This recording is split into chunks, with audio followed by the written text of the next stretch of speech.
ఒక 5,000 ఉంటే అప్పిరా, మళ్ళీ తిరిగి ఇచ్చేస్తా. సరే ఇస్తా, తిరిగి దగ్గుని ఇవ్వాలరా మళ్ళా. సరేరా. అరే వచ్చిందిరా. వచ్చిందా? 5,000 పెట్టేరా, వస్తే అదృష్టం లేకపోతే దురదృష్టం. కాదు, పెట్టు 5,000 పెట్టు. ఇప్పుడు ఆడు బా ఏం గేమ్ రా నాయనా ఇది? నాయనా, అరే వీని దగ్గర పైసలు లేదు కదా, ఎలా?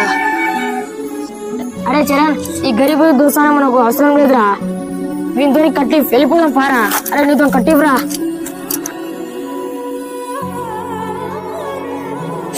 బా ఏం బతుకురా నాది. వీళ్ళ మాట విని నా సొంతం తమ్మునికి దూరం చేసుకున్నా. ఎలాగైనా నా తమ్మునికి క్షమించమని అడగాలి.